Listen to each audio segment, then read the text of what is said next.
अमरुद्दी गली है ये, अमरुद्दी गली में और वार्ड नंबर 42 में। मैं हूं विमल चिन्नी और मेरे साथ हैं वार्ड नंबर 42 के वार्ड काउंसलर कैलाश प्रसाद यादव। कैलाश प्रसाद यादव है। आज एक्चुअली में हम जानना चाहते हैं कि कौन कौन सी योजनाएं या कौन कौन सी चीजें लेकर लोग वार्ड काउंसलर तक आते हैं, क्योंकि बहुत जल्द पटना में चुनाव होने वाला है, वार्ड काउंसलर का भी और मेयर का भी। मेयर की सीट रिजर्व कर दी गई है। काफी लोगों ने इस पे मेहनत की थी कि वो मेयर का चुनाव लड़ें, लेकिन नीतीश कुमार ने इसको बड़ी ही सावधानी से या बड़ी चतुराई से ये जो पटना नगर निगम का जो पटना के लिए मेयर का चुनाव होना है उसको रिजर्व कर दिया महिलाओं के लिए।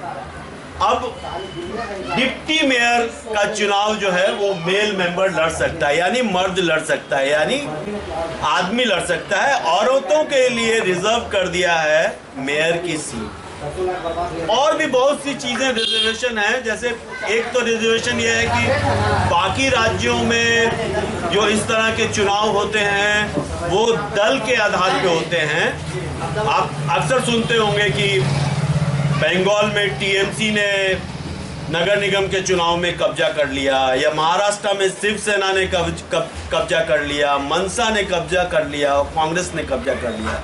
नीतीश कुमार ने अपने शासनकाल में दलीय प्रणाली को खत्म कर दिया है।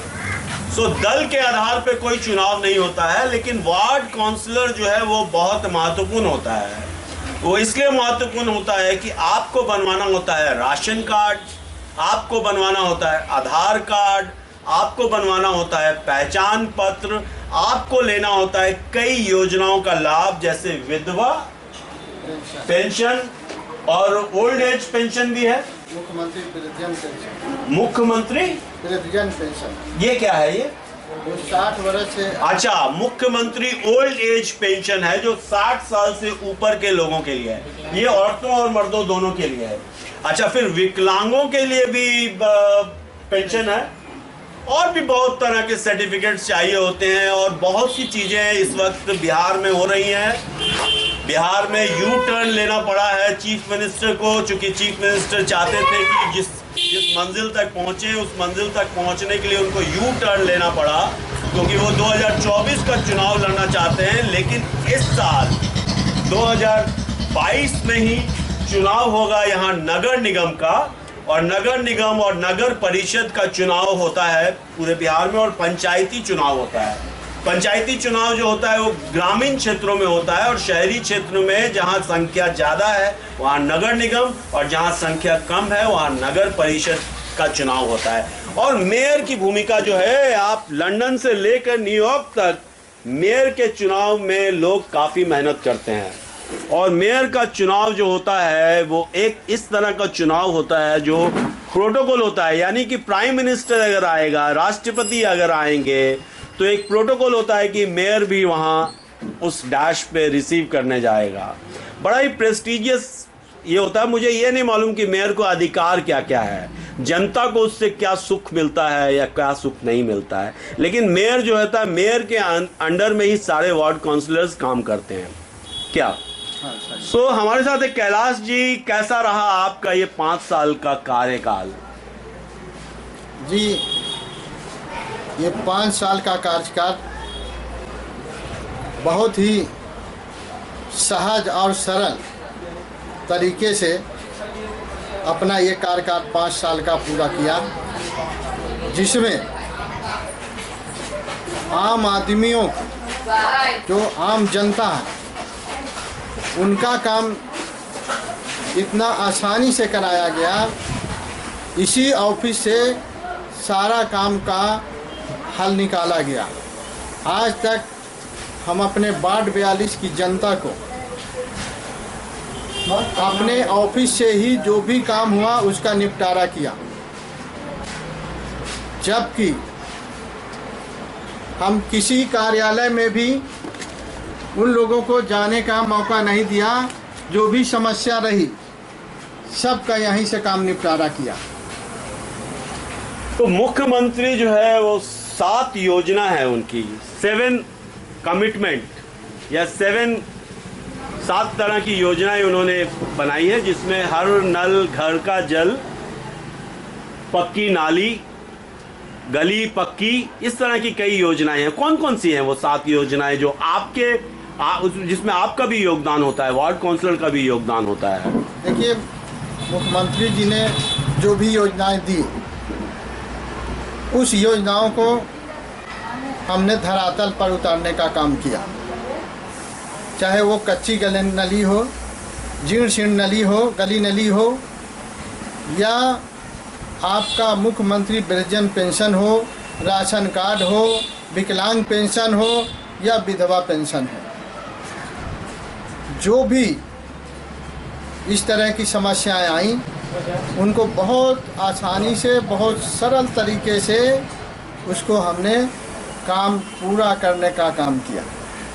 अच्छा, क्या किस किस तरह की पेंशन्स मिलती है, गिना सकते हैं आप? पेंशन तो 3 ही तरह का है। एक विकलांग पेंशन, एक ओल्ड एज, जिनका उम्र 60 वर्ष हो गया, उन लोगों का पेंशन है, और एक जो महिलाएं विधवा हो जाती हैं, एक वो पेंशन है, विधवा पेंशन। तो ये 60 साल की उम्र जो लोग पार कर जाते हैं, उनको कितना पेंशन मिलता है, कितना पैसा मिलता है? अभी तक बिहार में 400 रुपये दिया जाता है per month. 400 rupees per month दिया जाता है, यानी 12 चौके 4800, 4800 देते हैं आप। मतलब कि जो ओल्ड एज पेंशन है, आफ्टर 60 इयर्स के बाद अगर आपकी उम्र हो जाती है, तो क्या क्या चाहिए होता है 60 साल की उम्र के बाद ये 4800 रुपये यानी 400 रुपया महीना पाने के लिए? क्या क्या दस्तावेज चाहिए होते हैं? दस्तावेज में 2 फोटोग्राफ, वोटर आईडी कार्ड की फोटोकॉपी, आधार कार्ड की फोटोकॉपी, बैंक पासबुक की फोटोकॉपी और मोबाइल नंबर। तो ये क्या सभी लोगों को देंगे, या कुछ ऐसा है कि लो इनकम ग्रुप हो, या इस तरह का कुछ है कैटेगरी है? देखिए, 60 वर्ष के बाद जो भी बुजुर्ग हैं असहाय हो जाते हैं। अधिकतर हमने देखा है कि कहीं ना कहीं कुछ कमी रहती है, तो ज़रूरत उन बुजुर्गों को भी है, तो एक सहारा बनता है। हालांकि इससे तो 400 रुपये देते हैं आप ओल्ड एज पेंशन। कितने लोगों को आपके वार्ड में मिलता होगा, 42 के वार्ड में? यहाँ लगभग 700 से 800 के बीच में हमने पेंशन बनवाया, ओल्ड एज पेंशन। 700 to 800 लोग यहाँ वार्ड नंबर 42 में ओल्ड एज पेंशन लेते हैं। और विधवा पेंशन कितने लोगों को मिलता है? विधवा पेंशन 100 से 150 के बीच में। 100 to 150। और विकलांग पेंशन भी है क्या? हाँ, विकलांग पेंशन। वो कितना है? विकलांग पेंशन ज़्यादा नहीं, 25-30। नहीं, वो अमाउंट कितना देते हैं? 400 रुपये। 400 रुपये। विधवा पेंशन भी 400 है। हाँ, लेकिन पैसा तो खैर कम है, ये माने नहीं रखता। कम है। हम तो आदरणीय मुख्यमंत्री जी से अनुरोध करेंगे, और हमारी मांग भी है कि कम से कम 1500 रुपये होना चाहिए। 1500 रुपये किया जाए, जिससे लगे कि एक जो पूर्ति होना चाहिए वो हो जाए। अच्छा, एक चीज़ है कि आज जो है वो गेहूं के आटे के एक्सपोर्ट पे भी ये लगा दिया गया है, क्या कहते हैं, पाबंदी लगा दी गई है, क्योंकि आटा और गेहूं का दाम अगर बढ़ता है तो हर घर को रोटी चाहिए। और पूरे दुनिया में इस वक्त गेहूं की डिमांड काफ़ी है यूक्रेन वॉर के चलते। हमारी सरकार ने दाम बढ़े नहीं, इसलिए आटे का एक्सपोर्ट और गेहूं के एक्सपोर्ट को रोक लगा दी गई है। तो आपके यहाँ से जो राशन कार्ड पे जो सामान दिया जाता है, जो पीडीएस की दुकानें हैं, वो क्या क्या चीज़ें देती हैं आप राशन से? अभी तक तो चावल और गेहूं यही मिलता है। तो पर आदमी को क्या है, कितना पर यूनिट? हाँ, पर यूनिट 5 किलो दिया जाता है। जो अभी तो 5 किलो चावल 5 किलो गेहूं दे। 1 किलो गेहूं 4 किलो चावल। 1 किलो गेहूं और 4 किलो चावल, इसी से आपको पूरा महीना बिताना है। इसके पहले 2 किलो गेहूं और 3 किलो चावल था। अच्छा, अभी 1 किलो गेहूं और 4 किलो चावल है। और दाल वाल भी मिलती है क्या? नहीं, दाल नहीं है और कोई सामान नहीं है। किरासन तेल कुछ नहीं। ये चीनी पहले ये सब सामानें कंट्रोल में उपलब्ध होती थी। राशन कार्ड में सूजी, मैदा, तेल, चीनी, किरासन तेल, ये सारी चीजें मिलती थी, गेहूं, चावल। अच्छा। लेकिन एक लंबे समय के बाद उसे बंद कर दिया गया और सिर्फ गेहूं और चावल दिया जाता है। तो कौन लोग इस कैटेगरी में आते हैं जो राशन की दुकान से 1 किलो गेहूं और 4 किलो चावल लेने के हकदार हैं? कौन, किस कैटेगरी में उनको मिलता है? देखिए, हमारे वार्ड में लगभग एक मध्यम वर्गीय परिवार है, मिडिल क्लास फैमिलीज को मिलता है। कितना इनकम होना चाहिए उनको? क्या कुछ इनकम, कोई कैटेगरी है, कोई कार्ड बनता है, लाल कार्ड, पीला कार्ड, नीला कार्ड? तो 1 नेशन 1 कार्ड, 1 नेशन 1 कार्ड, एक ही राशन कार्ड। तो अमीर आदमी भी 1 किलो गेहूं और 4 किलो चावल ले सकता है कि सिर्फ गरीबों के लिए है, गरीबी रेखा से नीचे के लिए है? सिर्फ गरीबों के लिए, सिर्फ गरीबों के लिए है, लोअर इनकम ग्रुप के लिए है सिर्फ। ये बाकी लोगों को नहीं मिलेगा। सो 1 किलो गेहूं और 4 किलो चावल में पूरा महीना काटना होगा आपको। गेहूं कैसे किलो होता है उसमें? उसमें गेहूं 2 रुपए। अच्छा। और चावल 3 रुपए। तो गेहूं मिलता है 2 रुपए किलो और चावल मिलता है 3 रुपए किलो। कौन सा चावल होता है? उस कुछ फिक्स? चावल अरवा रहता है। अरवा रहता है, लेकिन वो भी चावल पटना शहर में चावल सही नहीं आता। चावल सही नहीं आता। चावल अच्छा, सही नहीं आता। तो लोग लेते हैं कि ये सिर्फ एक योजना है वहाँ? लेते हैं। तो अच्छा, लेते हैं लोग, लेते हैं। क्या मजबूरी है? अच्छा, गरीब आदमियों के लिए, मध्यम वर्गीय परिवार के लिए। अगर वो नहीं लेंगे तो खाएंगे कहाँ से? आज के स्थिति में सब डोल गया है, सब आर्थिक मार से कमजोर हो चुका है। तो ऐसी परिस्थिति में अगर वो नहीं लेंगे तो घर में चूल्हा नहीं जलेगा। अरे एक चीज़ बताइए कि एज अ वार्ड काउंसलर तो आप बहुत लोगों से मिलते होंगे, बहुत सी सरकार बहुत सी योजनाओं को जो है वो बताती है, अखबारों के माध्यम से, टीवी के माध्यम से और भी कई माध्यम से घोषणा करती है बहुत सी योजनाओं को, लेकिन बहुत सी योजनाएं धरातल पे नहीं उतरती है। आप जब आम आदमियों के बीच में, आप एज ए वार्ड काउंसलर जब आम लोग आपसे मिलते हैं या गरीब लोग मिलते हैं या कोई अमीर लोग भी मिलता है, तो क्या क्या आपको लगता है कि ये योजनाएं या ये हक लोगों तक पहुंचना चाहिए? देखिए, सबसे पहले हम बता दें कि 2017 में जब हम लोगों ने चुनाव जीत के आए, तो जब हम जनता के बीच में गए तो ये पता चला और लगा कि सचमुच में हमारे यहाँ मिडिल क्लास की फैमिली है, उन लोगों के आवास योजना की ज़रूरत थी। और हम लोगों यहाँ से फार्म भरवाया गया, लिस्ट भी बना, लेकिन आज तक वो कमी रह गई जो आवास योजना नहीं बन चुका। इस चीज़ को लिए हमको बहुत अफसोस है। आवास योजना और हमने जब कोरोना काल आया तो हर व्यक्ति के लिए घूम कर और कैंप लगाकर राशन कार्ड का फार्म भरवाकर और राशन कार्ड बनवाने का काम किया और अपने जनता, वार्ड वाले की जनता को राशन कार्ड देने का काम किया। अरे एक चीज बताइए, अभी भारत में एक मुहिम चल रही है, सुप्रीम कोर्ट का शायद आदेश है, मुझे पक्का नहीं मालूम है। आज की चीफ जस्टिस नए आए हैं, हमारे chief justice supreme court of India जो है नए आज आए हैं। तो ये मेरा ये कहना है कि बहुत सी चीज़ें जो चल रही हैं, जिसमें जो फ्री में बांटा जाता है, फ्री में बिजली मुफ्त देंगे हम, चीनी मुफ्त देंगे हम, हम गेहूं मुफ्त देंगे, चावल मुफ्त देंगे, ये चुनाव में बहुत से दल और बहुत से नेता जो हैं ये घोषणा करते हैं। और अभी जो एक ये चल रहा है, मुहिम चल रहा है कि फ्री में बांटना कम किया जाए, क्योंकि अगर ज़्यादा फ्री में बांटेंगे तो श्रीलंका वाला हाल हो सकता है। तो लेकिन क्या चीज़ें आपको लगती है कि फ्री में होनी ही चाहिए? देखिए, या कम दाम में होनी चाहिए या सब्सिडी रेट में मिलनी चाहिए? हमारा देश कृषि प्रधान देश है और अनाज का इतना बड़ा भंडार है कि अगर गरीब लोगों को दिया भी जाएगा तो कम नहीं पड़ेगा, बशर्ते हम किसी देश को भेजे नहीं। लेकिन उतना हम उस पर नहीं जाना चाहते।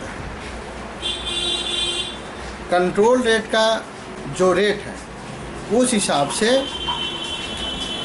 ठीक है, वो मिलना चाहिए। अजय कैलाश जी, ये कुछ और योजनाएं हैं, जैसे बैंक से लोन देने की योजनाएं आजकल चल रही हैं। जैसे फुटपाथ दुकानदार जो हैं, ठेला वाले, ये वाले 10,000 रुपये तक का उनको लोन मिल जाता है बिना। उस तरह का कोई अप्रोच आता है आपके पास कि चलिए मुझे बैंक से लोन दिला दीजिए? इस तरह का कोई अनुरोध आया कभी किसी आम जनता के हिस्से? देखिए, हम लोग के महापौर आदरणीय श्रीमती सीता साहू जी के नेतृत्व पर ये भी योजना निकाला गया। जो फुटपाथी दुकानदार हैं, जो गरीब लोग हैं, उनको व्यापार करने के लिए जो बैंक से लोन के लिए प्रथम फेज में फार्म भरवाकर और 10,000 हम लोगों ने लोन दिलवाया। आज जिन लोगों ने 10,000 अपना लोन चुकता कर चुका है उनको 20,000 रुपये मिला। जब 20,000 वो लोन चुकता हो जाएगा तो 50,000 बैंक देगी। और उसमें हमने अथक प्रयास करके आज लोगों को बैंक से लोन दिलाने का काम किया। तो कैलाश जी, आज की बात हम यही समाप्त करेंगे, लेकिन समाप्त करने से पहले आपसे एक अनुरोध करेंगे कि आपने जिन लोगों को बैंक से लोन दिलाया है, मैं चाहूँगा कि उनसे मिलना। अगले एपिसोड में मैं उनसे मिलना चाहूँगा कि उनका एक्सपीरियंस कैसा रहा लोन लेने में और लोन चुकाने में। पहला चीज़। दूसरा चीज़, चुनाव आने वाला है, कब तक चुनाव होगा और क्या आप इस बार वार्ड संख्या 42 में अपने मतदाताओं को किस तरह के वादे करने के लिए आप को लग रहा है कि ये वादे करेंगे तो आपको मत मिलेगा? देखिए, हमने पिछले बार जो वादे करके आए थे लगभग पूरा करने का प्रयास किया। हम भी मनुष्य हैं, हो सकता है कि कहीं थोड़ी बहुत कमी रह गई होगी। उसके लिए हम वार्ड 42 की जनता से क्षमा प्रार्थी हैं, क्षमा चाहेंगे। लेकिन हमारा हमेशा सोच रहा है कि हम अपनी जनता को जितना अधिक से अधिक लाभ दिला सकें। हमने अपने वार्ड में नली गली की योजनाएं लगभग पूरा कराने का काम किया। अपने वार्ड में 3 high speed boring, supply boring जिसको कहते हैं, पानी जो घर घर पानी जाता है, वो 3 बोरिंग पास कराकर 2 बोरिंग हमने गड़वा दिया और उससे पानी की सप्लाई हो रही है। अच्छा, पानी की सप्लाई हो रही है। हाँ, एक बोरिंग पीएन एंग्लो स्कूल में वहाँ गड़वानी थी, जो वहाँ के प्रचार महोदय के कारण थोड़ी अड़चन आई। लेकिन जिलाधिकारी महोदय ने कहा, जब हम उनके पास गए तो उन्होंने कहा कि नहीं, बोरिंग होगा। वो एक मामला अभी फंसा हुआ है, हम प्रयासरत हैं कि उसको भी हम पार करा लें। तो क्या वादे रहेंगे आपके इस बार? हम बता रहे हैं। अच्छा। और पूरे वार्ड में आज जो दुधिया रोशनी देख रहे हैं लाइट की, अच्छा, क्या कहते हैं? CFL, CLF, LED light. अच्छा, पूरे वार्ड में एलईडी लाइट लगवाने का काम किया, जो एक हर गली नली में एक दुधिया रोशनी का प्रकाश आता है। और श्रम कार्ड भी बनवाने का काम किया, जो लगभग वैसे लोगों को वो भी सुविधा मुहैया कराया। क्या क्या क्या कार्ड बनवाया? श्रम कार्ड। श्रम कार्ड मीन्स लेबर। हाँ, लेबर कार्ड। तो ये इसमें क्या मिलता है? अभी तक तो कुछ नहीं मिला है। अच्छा, अब आगे देखिए शायद कुछ हो जाए। अच्छा, कितनी बार चुनाव लड़ा आपने और कितनी बार चुनाव लड़ने के बाद आप जीते? देखिए, इसके पहले हमारी पत्नी 2 बार चुनाव लड़ी थी। अच्छा। जो जनता वार्ड 42 की जनता का सहयोग भरपूर रहा। कुछ वोटों के अंतर से वो रह जाती थी। जब ये जनरल वार्ड बना तो उसमें हम आए और वार्ड 42 की जनता पूरी उम्मीद लगाकर हमें हमारे पर विश्वास किया और हमें विजयी बनाने का काम किया। हम आभारी हैं अपनी जनता को, और जितना हम कर रहे हैं वो भी कम है। तो लेकिन ये हैं श्योर हैं कि इस बार भी चुनाव में आप जीतेंगे? हमको पूरा भरोसा है कि वार्ड 42 की जनता भारी बहुमत से विजयी बनाएगी। हमने सेवा किया है अपनी जनता को और सेवा करेंगे सदैव तत्पर रहकर।